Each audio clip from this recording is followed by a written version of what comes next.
यहाँ आते हो एक परमात्मा के हॉस्पिटल में आ गए, अब आपके सारे दुख दूर होंगे। अब आपने टारगेट बना रखा है मेरा ये काम हो, बस ये हो, और भगवान ने ये पता कि इसकी जान जाने वाली है, 10 दिन के बाद इसका जीवन नहीं है, तो आपकी एज एक्सटेंड करेगा। उम्र एक्सटेंड करने के लिए जो आपको एड दे रहा है वो काम आपका भले ही ना हो रहा है, लेकिन आपको जीवन दान दे करके वो 100 सुख देगा फिर आगे चल के। और डॉक्टर मरीज ये कहे मेरे टांग में पीड़ा, तू कैसा डॉक्टर है, मुझे दर्द ही नहीं ठीक हो रहा, लेकिन डॉक्टर को पता है कि इसका ब्लड रोकना जरूरी है, तो डॉक्टर वही काम करेगा जो आपके हित में होगा, आपकी नहीं मानेगा पहले वो। उसको मालूम है कि आप चिल्ला रहे हो, उसको मालूम है कि इसमें ऐसी पीड़ा होगी, लेकिन ये घातक नहीं है। तो छोटे मोटे जो कष्ट आपको यहाँ आने पर भी हो रहे हैं, किस जैसे कई तो ऐसे हाथी ठीक हो जाते, कुछ एक को अभी वो राहत नहीं मिल रही है जो वो डिमांड लेकर आते हैं। उसका कारण क्या है कि आपका जीवन नाश होने वाला होगा निकट भविष्य में, और परमात्मा आपको एक्सटेंड करेंगे, पहले वो ठीक करेंगे आपका, फिर आप पे सारा सुख होता चला जाएगा, जीवन भी मिलेगा, भक्ति भी होगी, सारा सुख भी यहाँ का जो चाहिए वो भी देगा।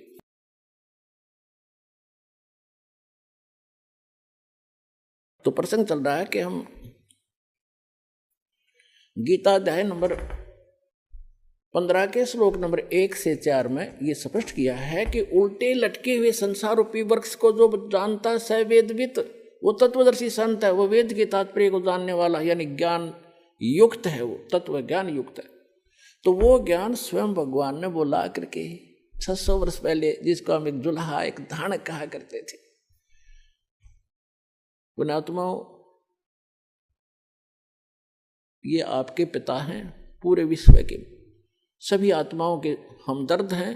हमारे लिए ये कैसे वेशभूषा में यहाँ रहा करते थे और कैसा रोल करते थे, और पूरे ब्रह्मांडों का संचालन भी वो एक झोंपड़ी में बैठकर किया करते थे।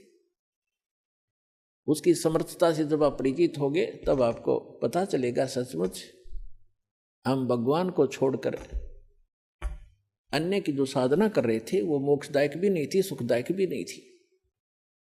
तो क्या बताया परमात्मा ने, अक्षर पुरुष एक पेड़ है जो पृथ्वी से बाहर दिखाई देता, उसको पूरे सभी विभाग सहित उसको पेड़ बोलते हैं, ट्री बोलते हैं, वृक्ष कहते हैं, दरखत कहते हैं, रूख कहते हैं।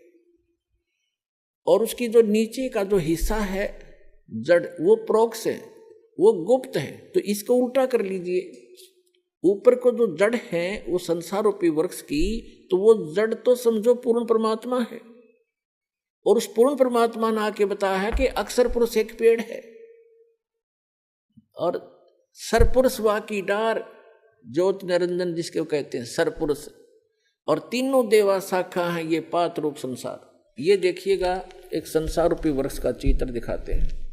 ये पृथ्वी से बाहर जो दिखता है, समझो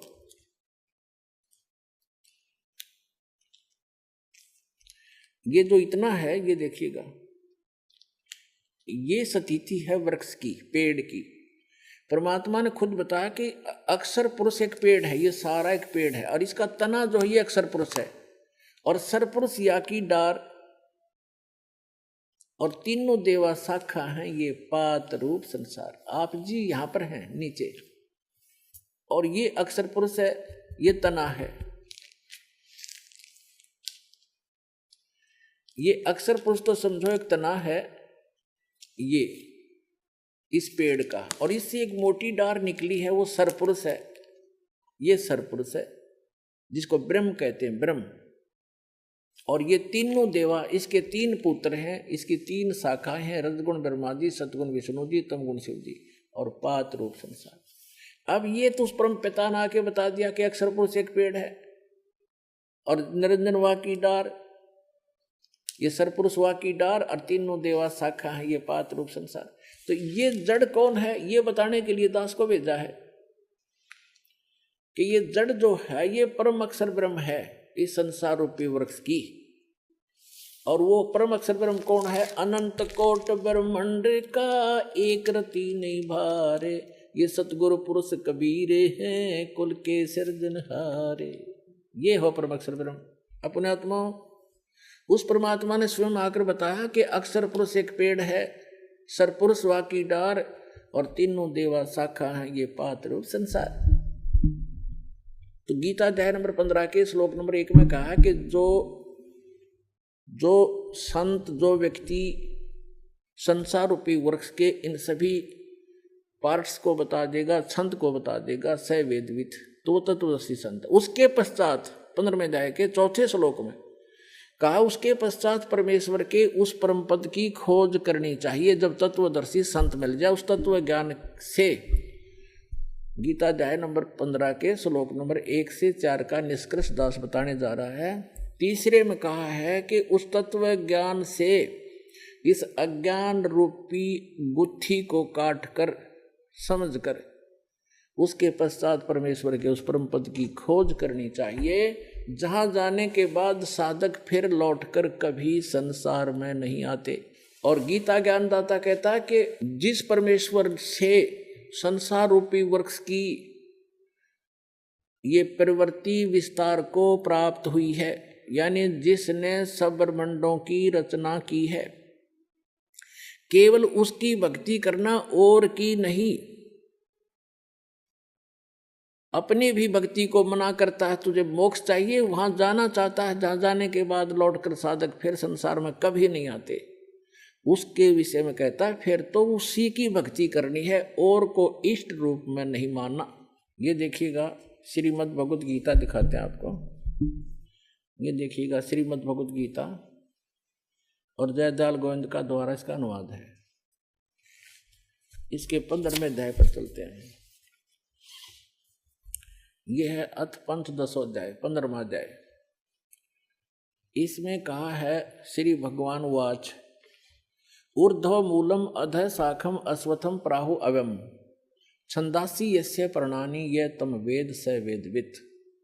इन्होंने अनुवाद ठीक नहीं करना आया, ये तो ठीक लिखा है ना, आदि पुरुष परमेश्वर तो समझो, ऊपर को जड़ है वो तो पूर्ण परमात्मा है। ऊर्ध्व मूलम, ऊपर को शाखा लिखना था, वो आदि पुरुष परमेश्वर है। और अधः शाखम, नीचे को शाखा वाला, ये गलत लिखा है, पर माँ रूप मुख्य शाखा वाले नहीं।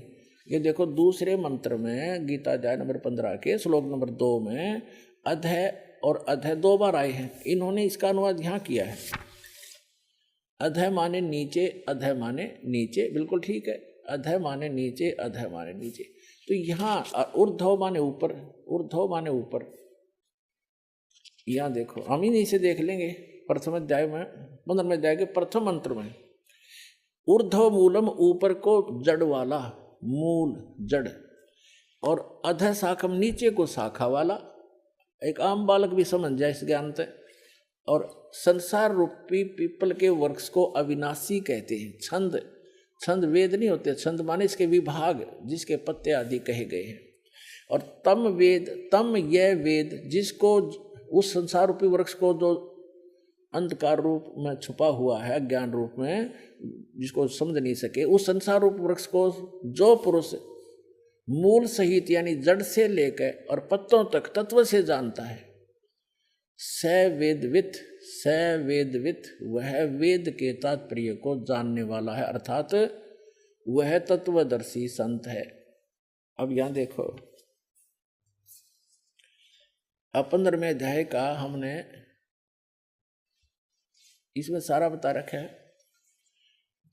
तीसरे में क्या कहा है कि अब हम इसको सारे सुना देते हैं आपको। ये दूसरे में क्या कहा है कि उस संसार वृक्ष की तीनों गुण रूप, तीनों गुण माने रजगुण ब्रह्मा, सतगुण विष्णु, तमगुण शिव जी, रूप जल से बढ़ाई हुई नहीं, ये शाखाएं हैं, शाखा हैं, विषय प्रवाला शाखा हैं, विषय विकारों वाली ये शाखा हैं। रजगुण ब्रह्मा, सतगुण विष्णु, तमगुण शिव जी, अधः नीचे और ऊपर फैली हुई है।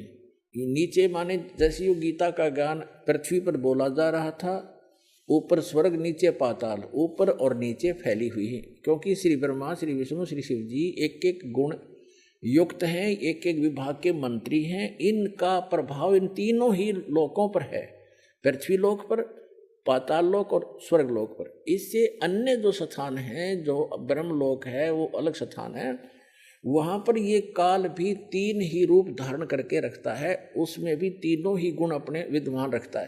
वो ऊपर के लोकों के लोग उससे प्रभावित होते हैं, इनका केवल यहीं तक सीमा है।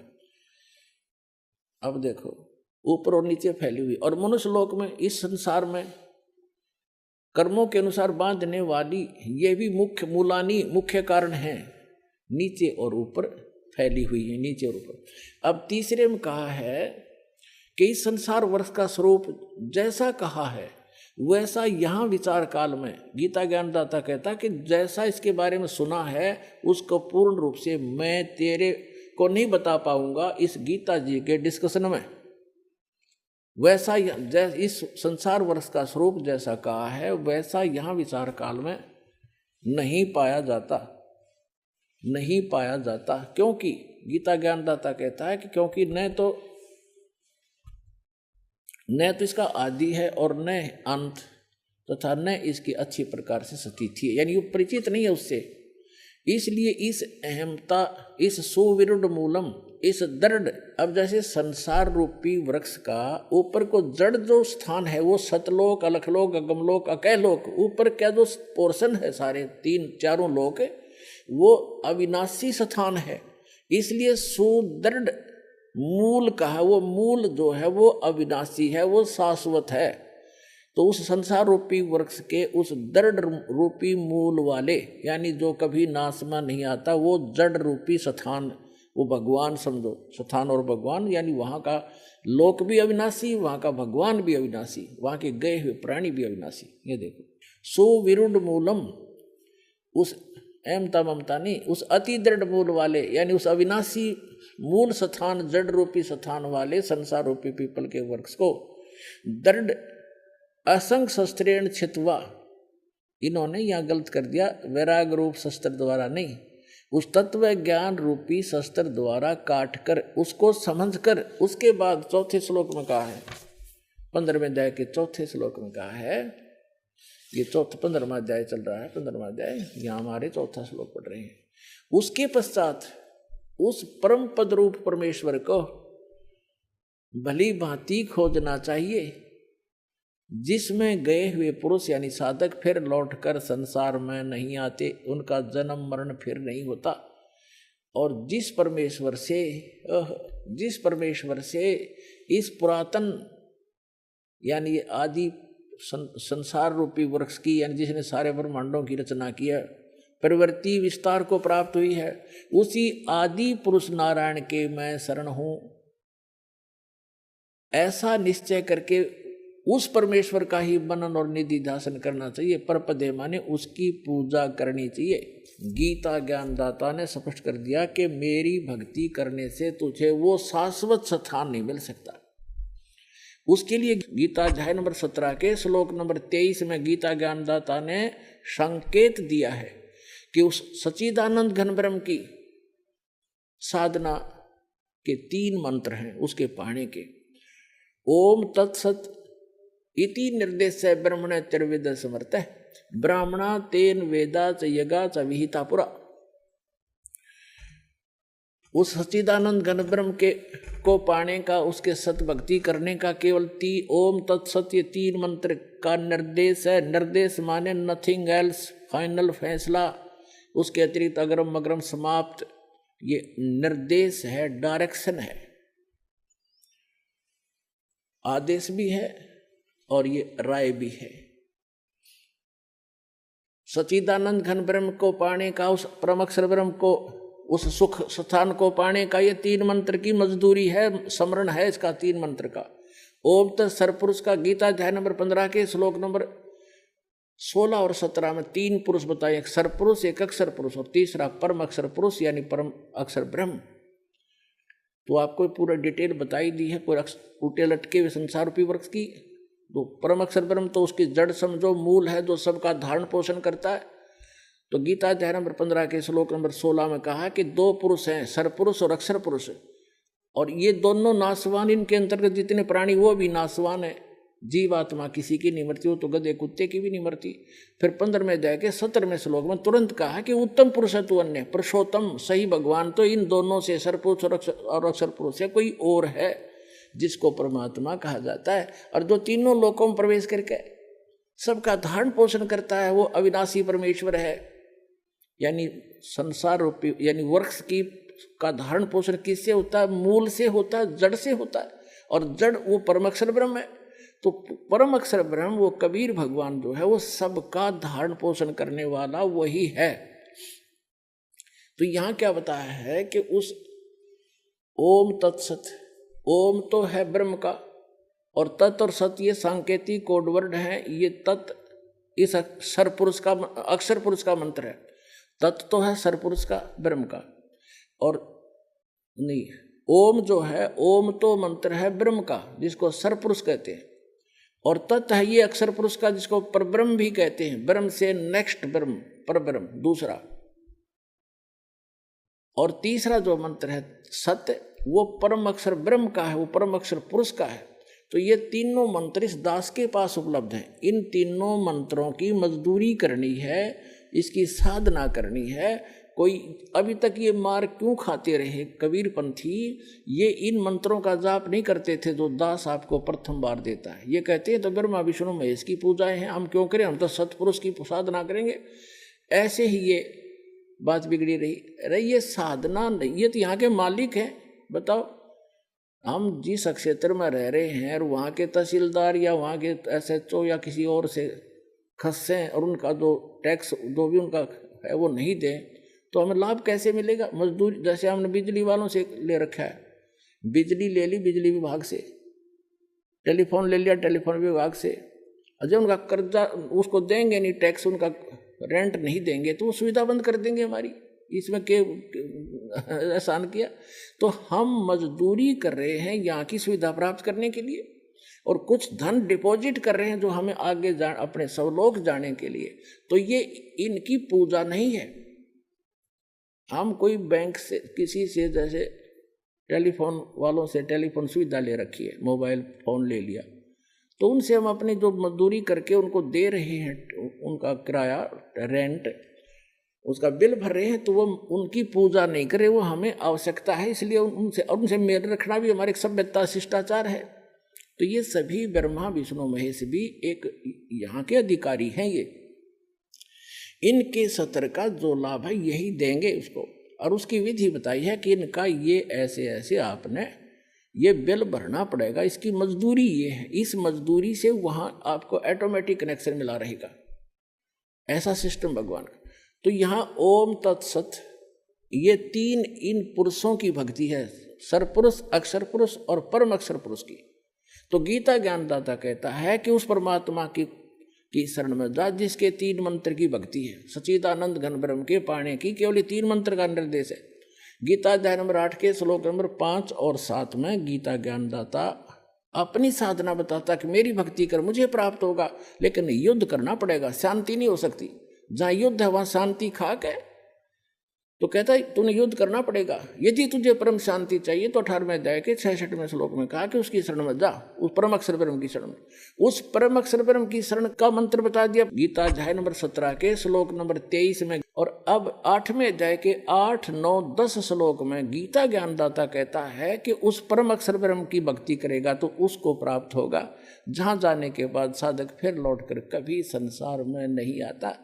तो वहाँ सारी सुख सुविधाएं हैं। पुण्यात्माओं, आपका सौभाग्य है, धन है आपके माता पिता जिनसे जन्म हुआ। ऐसे समय में अपना कल्याण कराओ, भक्ति करो और मोक्ष पाओ।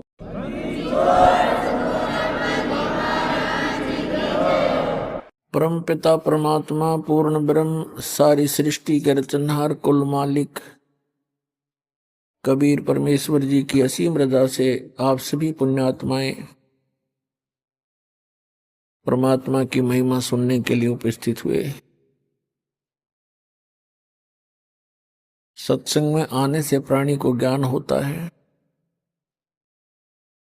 कि आप कौन हो, कहां से आए हो,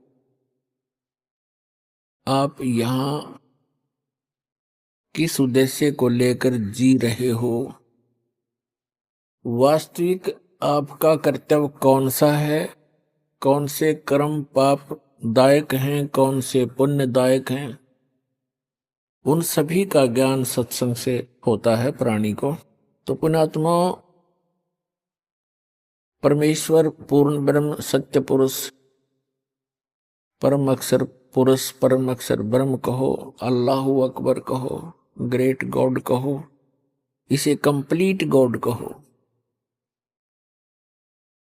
ये पूरे ब्रह्मांडों का, संपूर्ण जगत का, सभी आत्माओं का ये जनक है, सबका क्रिएटर है।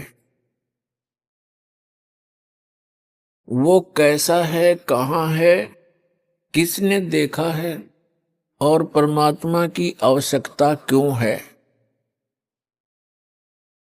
परमात्मा की आवश्यकता क्यों पड़ी हमें,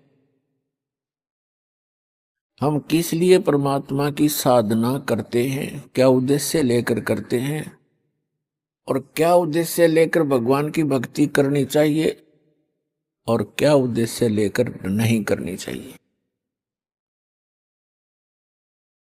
ये सर्व जानकारी सत्संग से होती है। पुण्यात्माओं, सर्वप्रथम तो आपको ये ज्ञान होना चाहिए कि आप जी एक बहुत भयंकर लोक में रह रहे हैं, बहुत ही भयंकर लोक है ये। और इस लोक का जो राजा है, यहाँ का जो स्वामी है, मालिक है 21 ब्रह्मांड का, उसको सरपुरुष कहा है। श्रीमद् भगवत गीता अध्याय नंबर 15 के श्लोक नंबर 1 से 4 और 16-17 में प्रभु की परिभाषा वर्णित है सांकेतिक कोड वर्ड्स में। उसमें लिखा है कि संसार में 2 पुरुष हैं, 16वें श्लोक में 15वें अध्याय के। एक सरपुरुष है, एक अक्षर पुरुष है। सरपुरुष ये ब्रह्म है जिसके लोक में आप और हम निवास कर रहे हैं। इसको संतों ने, परमेश्वर ने, कबीर देव ने इसको काल कहा है और यही गीता का ज्ञान दाता है। और इसने श्रीमद् भगवत गीता अध्याय नंबर 11 के श्लोक नंबर 32 में स्वयं ही स्वीकारा है कि मैं काल हूं अर्जुन, और इस सर्व लोकों का नाश करने के लिए अब प्रवृत्त हुआ हूं, अभी प्रकट हुआ हूं। श्री कृष्ण जी काल नहीं थे, इन्होंने पहले कभी अपने आप को काल नहीं कहा और गीता ज्ञान देने के उपरांत उन्होंने कभी अपने आप को काल नहीं कहा।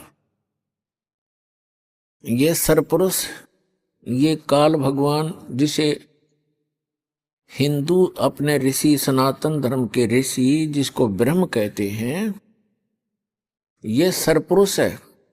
इसको काल भी कहते हैं, ये स्वयं भी काल कहता है अपने आप को, मैं काल हूं और सबका नाश करने के लिए प्रवृत्त हुआ हूं।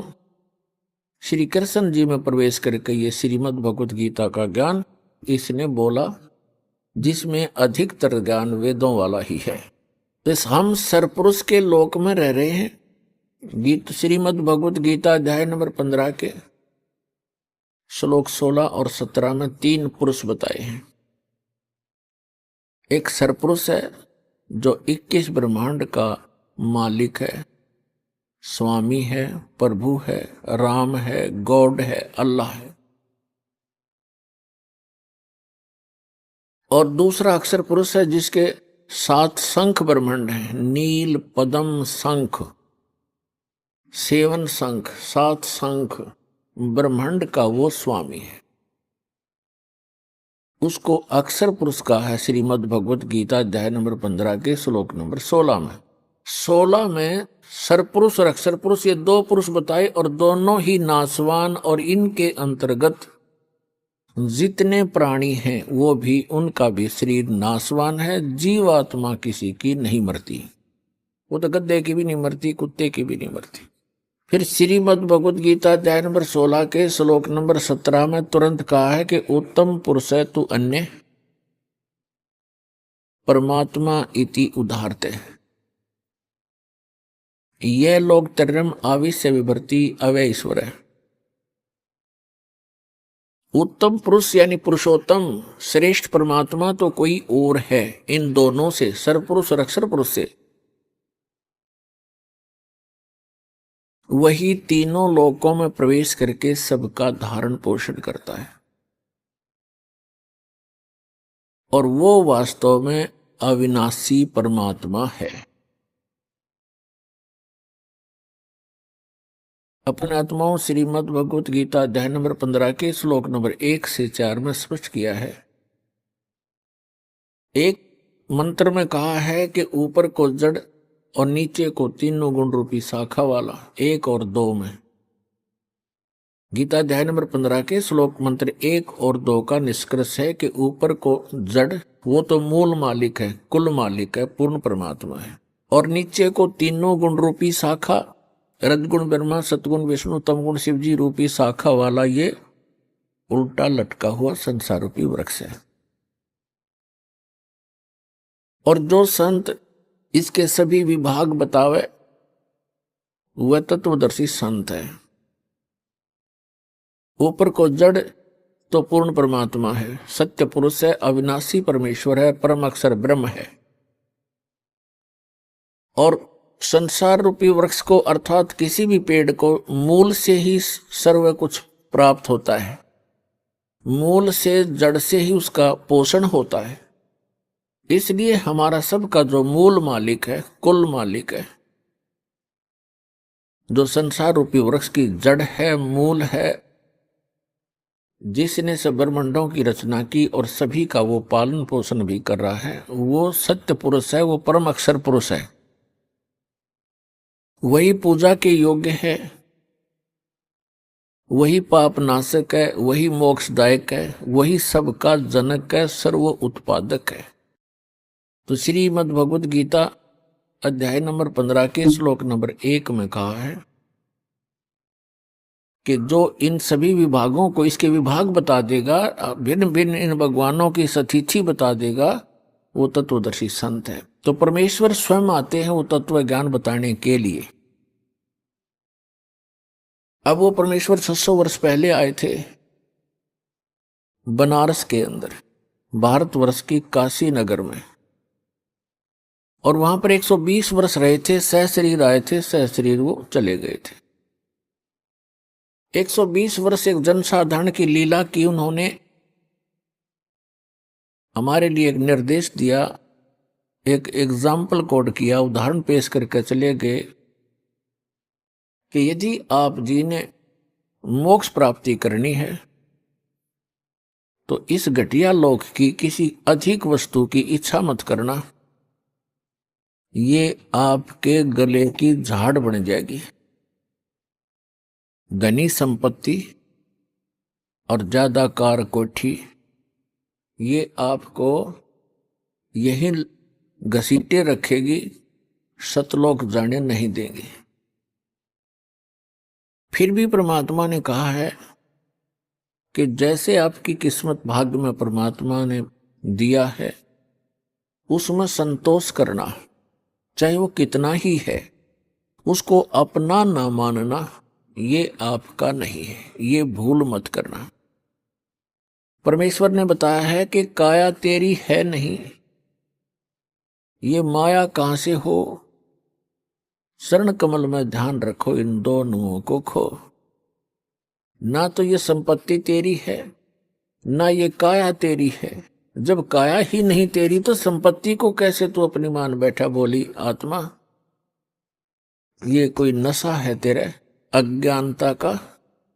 अब ये अज्ञानता का नशा हटाने के लिए एंटीबायोटिक ये औषधि सत्संग रूपी तत्व ज्ञान आपको डोज पर डोज दी जा रही है।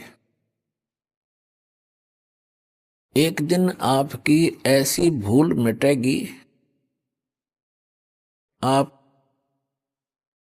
बहुत ज्यादा आश्चर्य मनाओगे इस बात का कि देख कितने मूर्ख बनकर हम एक रोटी के लिए और नकली लोक लाज को मेंटेन करने के लिए हम कैसे मूर्ख बनकर भगवान से दूर बने हुए थे। परमात्मा का वो ज्ञान आपका आधार बनेगा।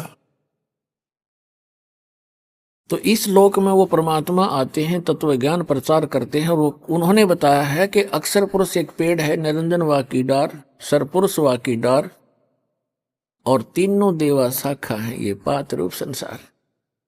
एक ही सेंटेंस में परमात्मा ने, एक अमृतवाणी में, एक वाक्य में, एक दोहे में श्रीमद् भगवत गीता अध्याय नंबर 15 का पूरा सरलास कर दिया, पूरा उसमें कंसंट्रेट करके भर दिया। नो सोच लो, बुद्धिमान व्यक्ति को संकेत होते हैं जैसे रावण मांगन गया चून, अर्थात लंक वही बिरून। इस एक चौपाई में सूक्ष्म वेद में परमात्मा ने पूरी रामायण भर रखी है। रावण मांगन गया चून और ताते लंक वही बिरून, बिरून माने नाश हुआ। रावण आटा मांगने गया, जिस कारण से उसकी लंका का सर्वनाश हुआ। जिसने वो कथा कहानी सुन रखी है, राम कहानी, अब उसका माइंड एक सेकंड में पूरी स्टोरी में घूम गया। रावण ने कहां से आटा मांगा, किस पे मांगने गया, कौन थी वो सीता, श्री रामचंद्र की धर्मपत्नी। रामचंद्र कौन था, राजा दशरथ का पुत्र। रावण ने छल करके सीता उठाई थी और रावण के कुल का नाश हो गया था। वह रामायण का पूरा जो रामायण की कथा चित्रार्थ होगी हमारे दिमाग में। इसी प्रकार श्रीमद् भगवत गीता अध्याय नंबर 15 का श्लोक नंबर 1 में स्पष्ट है, 1 और 2 में, कि उल्टा लटका हुआ संसार रूपी वृक्ष है। इसमें परमात्मा ने अपनी सिंपल लैंग्वेज में बताया है, उस सूक्ष्म वेद में बताया है। एक ही सेंटेंस में पूरी सृष्टि रचना भर दी, पूरा डेफिनेशन ऑफ गॉड बता दी। अक्षर पुरुष एक पेड़ है, ट्री, एक ट्री है, और सरपुरुष वह की डार, तीनों देवा, रजगुण ब्रह्मा, सतगुण विष्णु, तमगुण शिव जी, ये तीनों देवा शाखा हैं और पात रूप संसार। वो परम अक्षर पुरुष कौन है, वो ये दास बताने के लिए भेजा है। वो वही है जिसने ये ज्ञान दिया अपने द्वारा रची हुई सृष्टि को।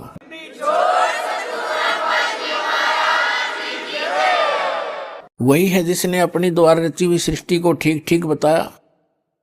वो परम अक्षर ब्रह्म है। श्रीमद् भगवत गीता अध्याय नंबर 15 के श्लोक नंबर 1 से 4 का निष्कर्ष है कि अर्जुन, जब तत्वदर्शी संत तुझे मिल जाए, उसकी पहचान ये है कि वो इस संसार रूपी वृक्ष के सभी विभाग बताओगा। उसके पश्चात परमेश्वर के उस परम पद की खोज करनी चाहिए, जहां जाने के बाद साधक फिर लौटकर कभी जन्म मृत्यु में नहीं आते। और जिस परमेश्वर ने सारे ब्रह्मांडों की रचना की, उसी की भक्ति करनी चाहिए, और की नहीं। श्रीमद् भगवत गीता अध्याय नंबर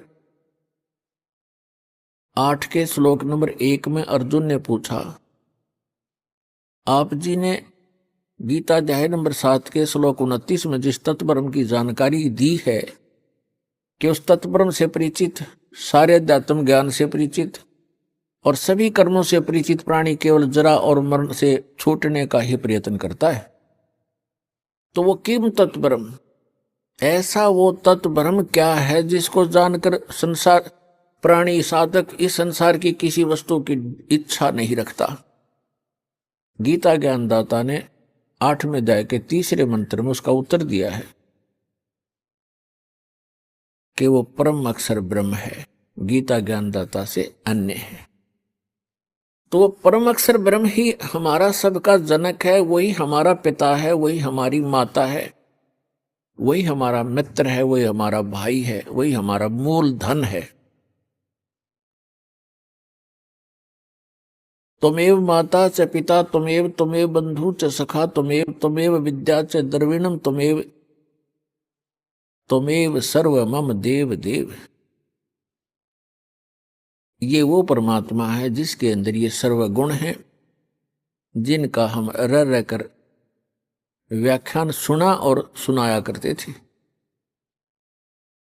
अभी तक हमें परमात्मा की परिभाषा का ABC का भी ज्ञान नहीं था। अब आपको A से लेकर Z तक ज्ञान हो गया इस तत्व ज्ञान को सुनने से, क्योंकि ये ज्ञान परमात्मा ही बताता है। और परमात्मा के बताए कोड वर्ड को, सांकेतिक शब्दों को परमात्मा का कृपा पात्र ही समझ सकता है। 5500 वर्ष हो गए श्रीमद् भगवत गीता, पवित्र श्रीमद् भगवत गीता, पवित्र चारों वेद, पवित्र पुराण आदि सदग्रंथों को रचे हुए श्री वेद व्यास जी द्वारा रचे गए थे। आज तक ना तो Ved Vyas writer of the सदग्रंथ वो समझ सका, और ना ही आज तक के विश्व का कोई धर्मगुरु इन पवित्र सदग्रंथों के कोड सांकेतिक शब्दों को ना समझ सका। इस दास पर रजा करी परमेश्वर कबीर जी ने आप अपनी पुण्य आत्माओं के लिए ऐसे समय में, जिस समय आप शिक्षित हो, सदग्रंथ हमारे जीवित हैं, अन्यथा ये 50-100 वर्ष के बाद ये सदग्रंथ आपके हाथों से निकल जाते। फिर हमारे पास क्या आ जाते? हनुमान चालीसा, गणेश जी की आरती, भगवान शिव की आरती है, जय गणेश देवा, माता थारी पार्वती, हम इसमें लगे रहते। तो पुण्यात्माओं, आज का जो सत्संग है, जो समागम है, वैसे तो सत्संग कोई भी किसी दिन का भी हो, अमृत होता है, आत्मा के लिए एक विशेष आहार होता है।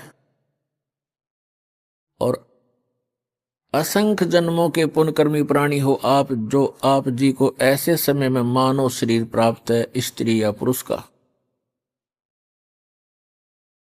जिनको सतलोक आश्रम बरवाला जिला हिसार हरियाणा के अंदर आने का और उपदेश प्राप्त करने का सौभाग्य प्राप्त हुआ। लख बर सूरा जूझ ही लख बर सावत दे, लख बर यति जहान में तब सतगुरु शरणा ले। आप कितने पुण्यात्मा हैं युगों युगों के। लाल की कीमत को जौहरी बता सकता है, लाल को अपनी कीमत का ज्ञान नहीं होता। परमात्मा कहते हैं गोता मारूं स्वर्ग में जा बैठूं पाताल, और गरीब दास जी बता रहे हैं भगवान कबीर साहिब की महिमा, जैसे तुलसीदास जी ने रामायण का चित्रण किया था, लिख बोला था, ऐसे गरीबदास जी ने उस परम अक्षर ब्रह्म की महिमा का गुणगान किया हुआ है। इसलिए गरीबदास जी का नाम इसमें साथ आता है। कबीर साहब कहते थे कि गोता मारूं स्वर्ग में जा बैठूं पाताल, गरीबदास ढूंढता फिरूं अपने हीरे मोती लाल। परमात्मा कहते हैं कि मैं अपने हीरे मोती लाल इन पुण्यात्माओं को, जो पिछले जन्म के संस्कारी हैं, वो कहीं भी जन्मे हैं, कोई भी कारण बनाऊं, उनको मैं खोजता फिर रहा हूं, ढूंढता फिर रहा हूं। तो आप उन हीरे मोती लालों में से हो, जिनको परमात्मा युगों से खोज रहा है। अब जाकर फंसे हो तुम परमात्मा के।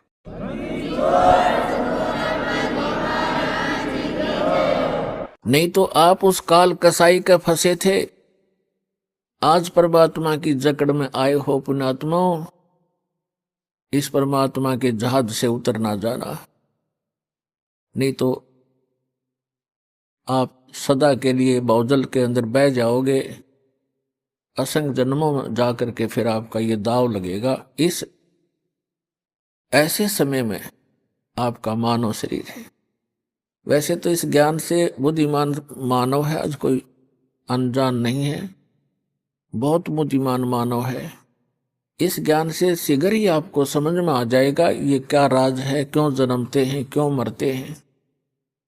आज हम सब कुछ मान रहे हैं, पुत्र पुत्री हैं, संपत्ति संतान है, एक सेकंड में या तो संतान की मृत्यु हो जाती है, या स्वयं ही संसार छोड़कर चला जाता है। व्हाट इज दिस, ये क्या है?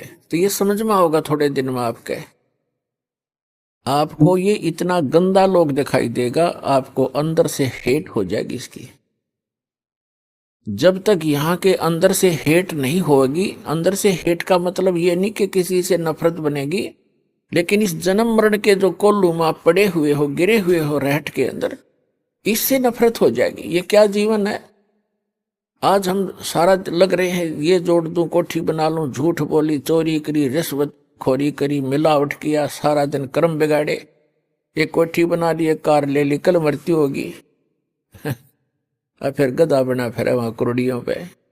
क्या क्या है ये? परमात्मा कहते हैं कोट जन्म तन भर मत हो गए, कुछ नहीं हाथ लगा रे, और कुकर सुकर खरबा बोरे, कौआ हंस बुगारे। कोटि जन्म तू राजा की, न मिटी न मन की आशा, और भिक्षुकों का दर दर घूमिया, मिला ना निर्गुण रासा।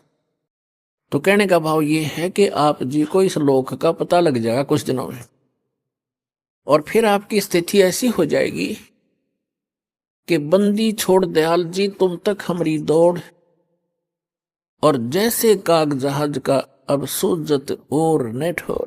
जैसे समुद्री जहाज के अंदर कौवे बैठकर चले जाते थे, क्योंकि रास्ते में यात्री आहार करते, खाना खाते हैं, पुण्यकर्मी प्राणी होते हैं, पशु पक्षियों को अवश्य कुछ अंश अपने भोजन का डालते हैं।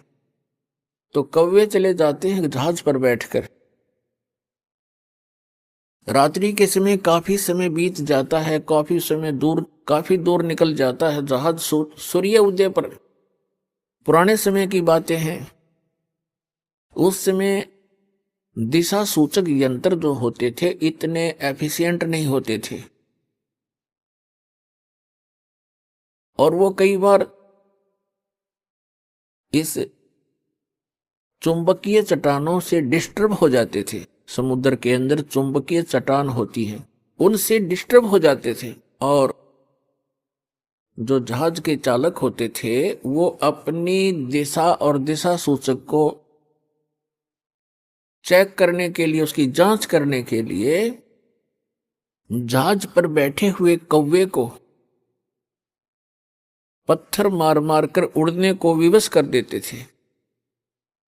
और कौवे के अंदर एक विशेषता दी है परमात्मा ने कि उसको वो भूलता नहीं रात्रि में भी तो कौन सी दिशा से चला था, पूर्व से चला था या पश्चिम से चला था,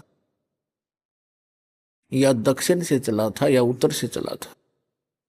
तो वो तुरंत उसी दिशा को उड़कर चलता है, सीधा स्ट्रेट। उससे चालक तो अपनी दिशा की जांच कर लेता है कि हम सही दिशा में चल रहे हैं या नहीं, हमारा इंस्ट्रूमेंट ठीक काम कर रहा है कि नहीं। कुछ देर के बाद वो कौवा क्या देखता है, वहां से तो उड़ गया, आगे देखता कोई भी बैठने का ठिकाना उसको दृष्टि गोचर नहीं हो रहा। वो 1500 फुट उड़ जाता है, फिर वापस मुड़ जाता है उस जहाज की ओर, क्योंकि उस जहाज के अतिरिक्त उसको अपना जीवन रक्षक कोई भी नजर नहीं आता। जहां भी देखता है वही डूबने का स्थान है, मृत्यु हो जाने का डर है। एक जहाज ही सुरक्षित स्थान उसको मिलता है। तो पुण्यात्माओं, परमात्मा ने एक संकेत दिया है कि एक दिन आपको कबीर भगवान और ये सतलोक आश्रम स्थान और इस दास के द्वारा दिया गया ये अमृत नाम और ज्ञान, आपको ऐसा लगेगा जैसे परमात्मा कहते हैं, आप फिर ऐसे कहा करोगे, बंदी छोड़ दयाल जी तुम तक हमारी दौड़, और जैसे काग जहाज का अब सूजत और नठौर। इस परमात्मा कबीर जी के अतिरिक्त, इस सच्चे नाम के अतिरिक्त, इस सच्चे ज्ञान के अतिरिक्त आपको पूरा संसार ऐसा नजर आएगा जैसे जहाज के अतिरिक्त पूरा जल है जिसमें बैठते ही डूब जाओगे। भावार्थ ये है परमात्मा का, यदि आप कबीर भगवान को और सतनाम को छोड़कर यदि आप अन्य संत की शरण में जाओगे तो डूब गए, भगवान की भक्ति छोड़कर संसारिक इस काम में लग गए तो डूब गए। तो इससे पार होने के लिए ये राम नाम का जहाज आपने छोड़ना नहीं है। इसके अतिरिक्त आपको जहां भी कोई भी क्रिया है संसार के, वो आपको डुबोने की है, तारण की नहीं है। इतनी सी बात आपको कुछ दिनों में हृदय में दस जाएगी और तभी आप भक्त बनोगे। तो परमात्मा ने आके बताया है कि मानुष जन्म पाके जय नहीं रटे हरि नाम, जैसे कुआ जल बिना फिर बनवाया क्या काम। परमात्मा ने आकर ज्ञान दिया है कि मनुष्य जीवन प्राप्त करके जो प्राणी परमात्मा की साधना भक्ति नहीं करता, उसका मानव शरीर ऐसा है जैसे वाटरलेस वेल होता है। वेल विदाउट वाटर यानी कूप जल रहित। कितना ही सुंदर कुआं हो, कूप हो और कितनी उसके ऊपर चित्रकारी कर रखी हो, उसमें जल नहीं है तो वो नाम भले ही कुआं है पर गुण कुएं के नहीं है। ठीक इसी प्रकार जो साधना भक्ति नहीं करते प्राणी मनुष्य जीवन पा करके, उनका नाम मनुष्य अवश्य है पर गुण मनुष्य के नहीं हो सकते। फिर दूसरी बात यह है कि जो साधना करते हैं एक पूर्ण परमात्मा की भक्ति इष्ट रूप में ना करके किसी अन्य देव को इष्ट बनाकर आन उपासना करते हैं, वो साधना करते करते भी फेल हैं, उनकी साधना भी व्यर्थ है। तो पुण्यात्मा, आज का जो शुभ दिन है, आज के दिन इस दास का जीवन कल्याण हुआ था।